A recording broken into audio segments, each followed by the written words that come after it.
ഭക്ഷ്യസുരക്ഷാ നിയമപ്രകാരം ധനികരുടെ പട്ടികയിലുള്ള ഒരു കുടുംബത്തെ കാണാം. 61കാരനായ കാളക്കണ്ടി കേശവനും സഹോദരി 58കാരി ചന്ദ്രമതിയും മാനസിക രോഗികളാണ്. സന്നദ്ധ സംഘടന നിർമ്മിച്ചു നൽകിയ വീട്ടിലാണ് താമസം. റേഷനരി പോലും കിട്ടാതായതോടെ പട്ടിണിയിലാണ് ഈ സഹോദരങ്ങൾ. ഏട്ടന് കാലിന് സൂര്യ കിടക്കാൻ തുടങ്ങിയാറ്. അല്ലാതെ പിന്നെ ഏട്ടൻ കൊണ്ടുപോയാലായിരുന്നൊക്കെ. ഇവിടെ അങ്ങനെ കഴിഞ്ഞു ഞങ്ങൾ.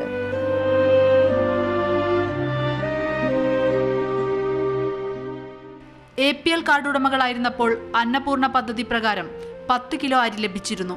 മുൻഗണനാ പട്ടികയിലായതോടെ ആ ആനുകൂല്യം നഷ്ടപ്പെട്ടു.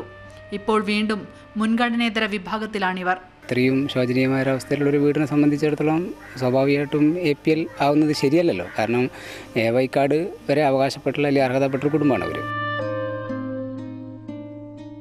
കൂലിപ്പണിക്ക് പോലും പോകാനാവാത്ത ഈ കുടുംബം അധികൃതരുടെ കാരുണ്യം തേടുകയാണ്.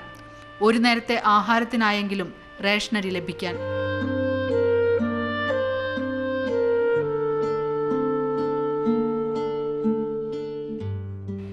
ക്യാമറമാൻ ബിജീഷിനൊപ്പം AP ഭവിത, മാതൃഭൂമി ന്യൂസ്, കോഴിക്കോട്.